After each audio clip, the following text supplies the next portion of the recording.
अब मैं अगली तकरीर के लिए दावत दूंगी जनाब लाल पाशा आज़मान साहब जो अफ़गानिस्तान से तशरीफ़ लाए हैं। प्लीज़ डॉक्टर साहब।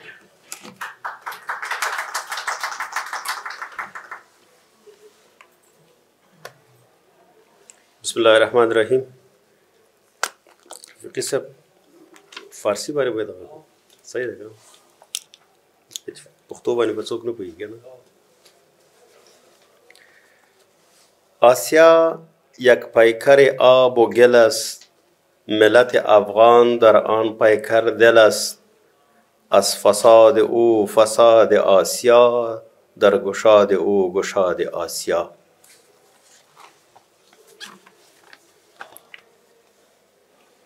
من مقاله بسیار دراز است، میخوایم که چند نقطه کلیدی و عمده را به شما ارائه کنم. پیام علامه اقبال به نسل جوان چی است؟ این را باید ما بفهمیم. پیام علامه اقبال به نسل جوان منحیث یک فیلسوف و شاعر. قلب علامه اقبال شاعر است، ذهنش فلسفی.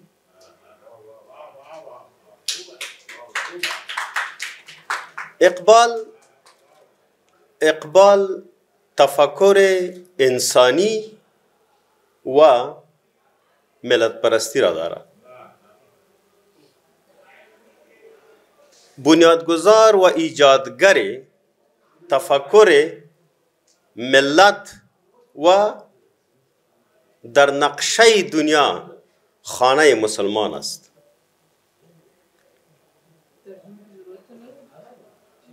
اگر ما خواهد خاطر دیم چی میگویم؟ ایستا میخوانه که شما اگر یادداشت بگیرید. صحیح شد. چند نقطه دیگر که نسل جوان اقبال به ملت سازی و وطن پرستی و همچنین امروز در نقشه دنیا نیاز به صلح پایدار و ثبات است. اقبال به این نظر است که تا که نسل جوان خود در نقشه دنیا به اساس صلح پایدار و ثبات، ملت پرستی و وطن پرستی تدریس نشود، صلح در جهان نمی آید و امروز نیاز است به صلح در جهان. اقبال به عنوان یک مسلمان متعهد راز صلح و توسعه را از آزادی فکری و نفسی می داند. اقبال به عنوان یک شاعر متفکر ذهن و اندیشه خود را در یک جغرافیای محدود محصور نمی کند. ابتداً اندیشه ساختن امت مسلمان را مطرح می کند.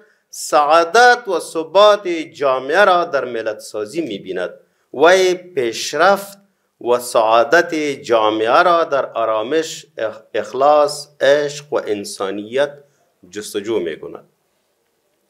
جغرافیای محدود ذهنی ندارد. ذهنش و قلبش انسان است. انسانیت را بهتر می داند.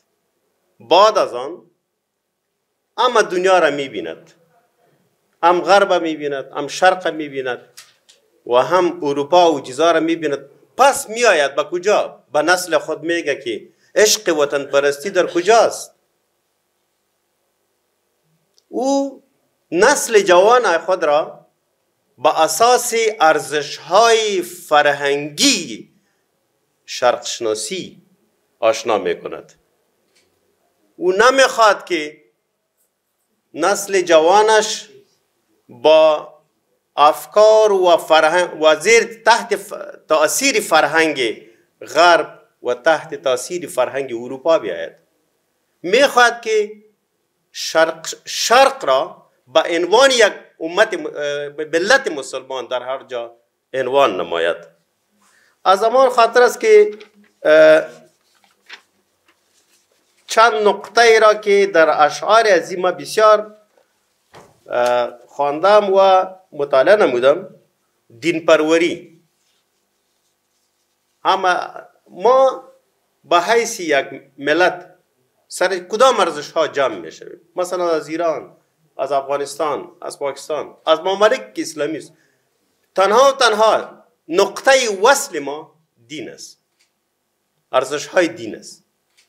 اقبالی را اشاره میکنم تا که اساس ما که دین است و محور ما دین است و ارزش هایی که دور این محور است او وطن پرستی است و ملت سازی است. تفکر ملت سازی و قوم پرستی را اگر اشعار پشتو در قرن 20 میبینیم، اگر از اشعار دیگه میبینیم، ولی ایجادگرش خود علامه اقبال است. حمزه صاحب شاعر بزرگ زبان پشتوی ماست و در زبان پشتو تفکر قومی را تبلیغ نکرده. ریشش یا از کجا مخته؟ اینمی مسئله را از اقبال مخته، از علامه اقبال مخته. او میگه که مثلا او میگه که بعدا میده اسلام پختو می ظرف ده. پشتو ظرف است ولی مظروف ما چی است؟ اسلام است. مزه کاندی په خپل ظرف کې مشروبات، د ظرف خود هم مشروب خود او مزه میده. اقبال هم می تفکر داره. او میگه که اقبال می تفکر داره که جامعه مسلمان ظرف است، دین ما که است د او مظروف است. دیگه هر چیزی که ما میبینیم با اساس ارزش‌های کلتوری خود باید در ظرف خود ببینیم.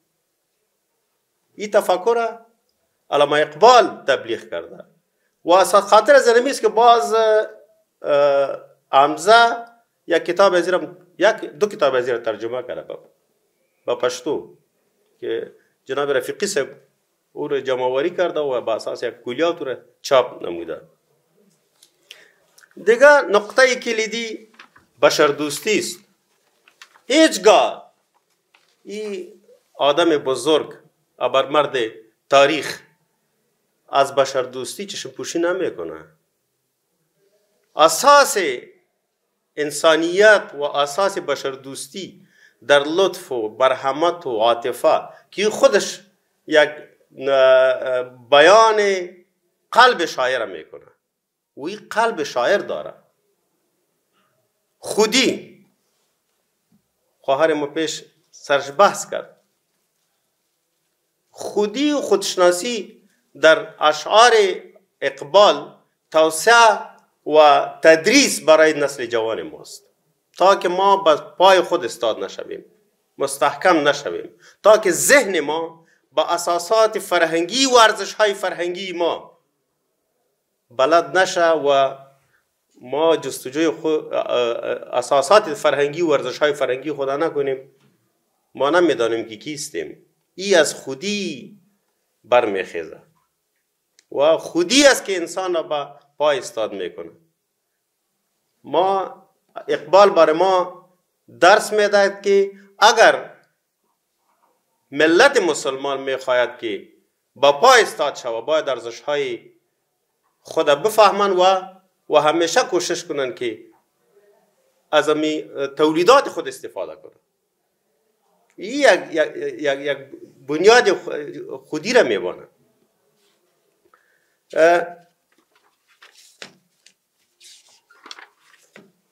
مبارزه با نفس.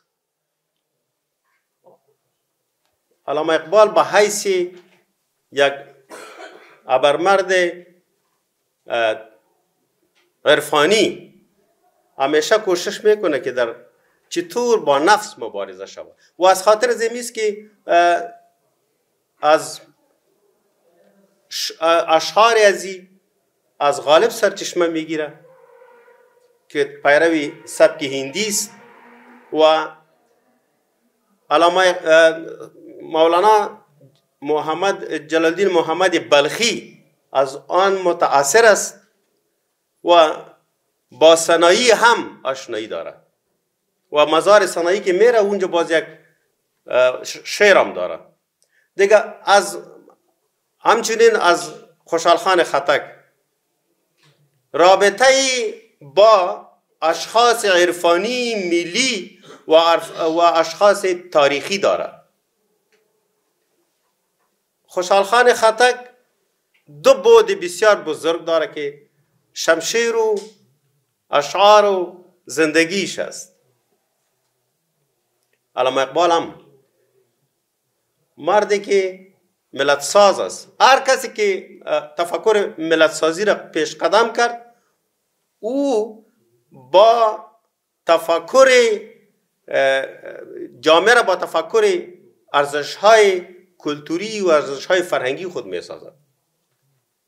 عشق و عاطفه در اشعار علامه اقبال با نوجوانان ما یک تدریس مهم است و از این شخص بزرگ ما اساس و ارزش‌های عشق با وطن، عشق با میهن، عشق با مردم خود میدانیم.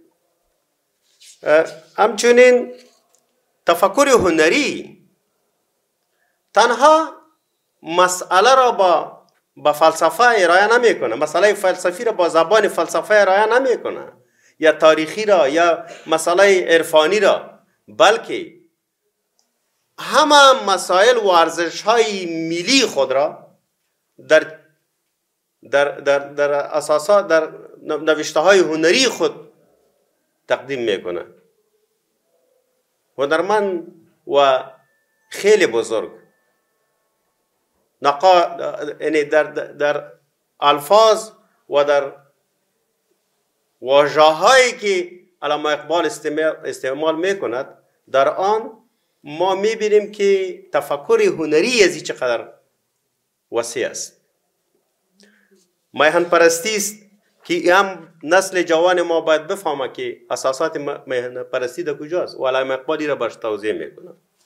من خلاصه از این باز بسیار زیاد است دیگه. فلسفه ازداد است و جامعه بشری است که عدالت است، ملت سازی است، تفکر است که کلش تقدیم میکند. فقط نتیجه را باز با شما ارائه میکنم که از نظر اقبال وحدت افکار مختلف و گردآوری ارزش‌های بزرگ نیاز دنیا چیست امروز؟ نیاز به صلح است، نیاز به صلح پایدار است، نیاز به ثبات است. تا که در کشورهای ما صلح پایدار و ثبات مستحکم نشه ما به پیروزی رسیده نمیتونیم. پیروزی ما در صلح پایدار است. صلح پایدار یعنی چی؟ صلح پایدار توسعه ارزش‌های ملی و آزادی بیان، آزادی ذهنی که علامه اقبال با این نظر بود که باید انسان آزادی ذهنی داشته باشد و در یک جغرافیای محدود خدا باید او چی نکنه که منحصر نکنه که در این جغرافیا از ما دیگه جغرافیا. مسلمان با حیث مسلمان باید تفکر کنه، فکر کنه. اقبال ثبات صلح و آرامش یک جامعه را در تفاهم مشترک و وحدت بین زبانها میداند. وحدت بین زبانها. ما در تاریخ ادبیات شرق امیر علی شیر نوایی داریم، بنیادگذار زبان ازبکی. امیر علی شیر نوایی یک دیوان فارسی هم دارد، شاعر فارسی زبان هم بود. شاعر یعنی بنیادگذار زبان ترکی و در ترکیه ازبکی اشعار داره، ولی در زبان فارسی هم یک دیوان سروده. شاعر خوشحال خان خټک با زبان فارسی و پشتو شاعری کرده. این واژه های دیگر ترکی هم داشته است، واژه های دیگر هم استعمال کرده، مگر با زبان فارسی علیحده جدا اشعار دارد. علامه اقبال هم من حیث و بر راه انمی و بر مردا رفته و هم به زبان فارسی و هم به زبان اردو. ما خو میگم که اگر ما در زبان اردو حساب میکنیم، زبان معاصر اردوی ما بنیادگذار شاید اقبال باشد. اقبال است که زبان معاصر اردو را با ابیات خود، با اشعار خود زنده کرده و باید در سرزمینی که اردو زبان هستند یا با اردو سخن زده می شود اقبال در صف نخست باید حساب نماید. همچنین در زبان فارسی هم یک دیوان دارد. دیوان زبان فارسی اقبال و امیرعلی شیرنوایی و اشعار خوشحال خان خطک که به فارسی این زبان دومی از هستند، ولی فکر نمیکنن که زبان دومیشان است. این چرا مثلا با می قوت هنری و زبانی اشعار فارسی را سروده؟ عشق با مردم، عشق بر شرق داشت. جغرافی ذهنی خود محدود به تنها مثلا بلاور نکرده، بلکه گفته که ما با چی جمع میشیم. اما نقطه ای که کل مردم جمع میکنه او دین است. از امی دینشناسی رفته به زبانا و زبانا را یاد کرده.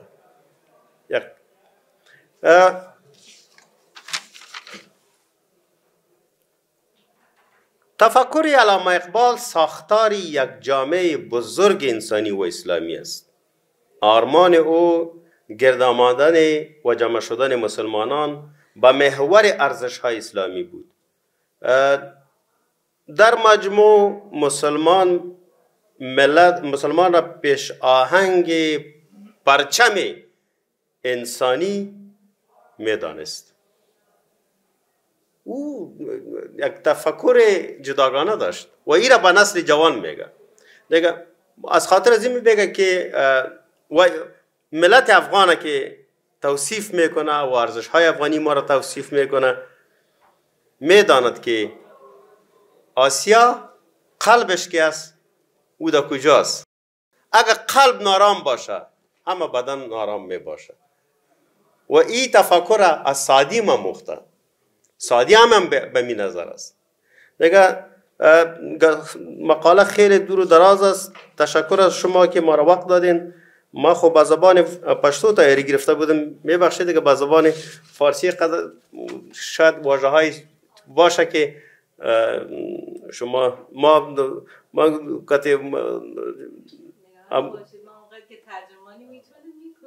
تشکر. زنده باشین.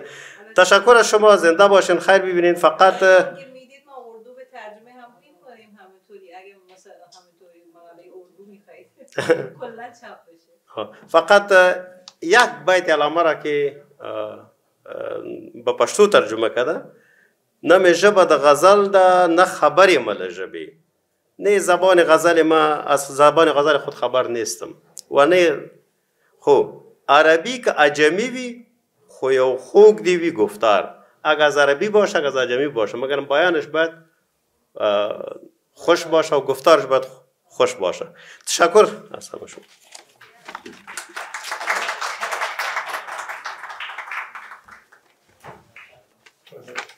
ببخشید استاد، من کوشش کردم که همشو ترجمه کنم. اگه جابجا شده یکم یعنی مختصرا کوشش میکنم که منظور شما برسونه به عزیزان.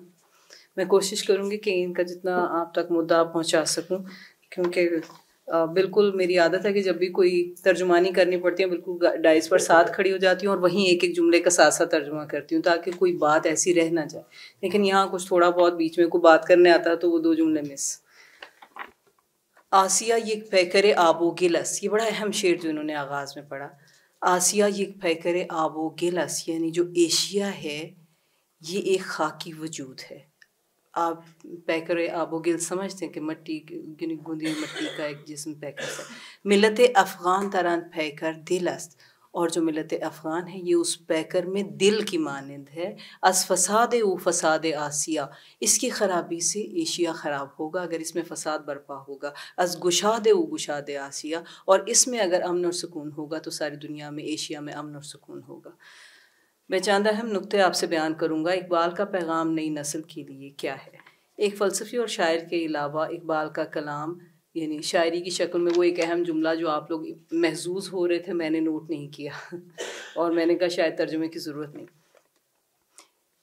اقبال تفکر انسانی اور ملت پرستی کا رکھتا ہے، اس کی شاعری میں ہے.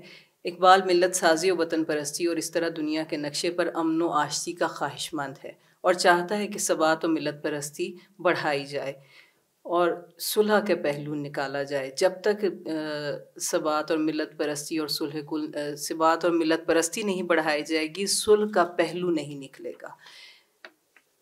اقبال راز صلح بتاتا ہے. وہ ایک شاعر اور فلسفی کے طور پر ایک محدود دائرے اور جغرافیے میں نہیں رہتا، بلکہ ثبات ملت اور جامعہ سازی میں اس کو دیکھتا ہے. اخلاص، عشق اور انسانیت سے معاشرہ بنتا ہے اور اس معاشرے کا ذہن اور قلب انسان ہے.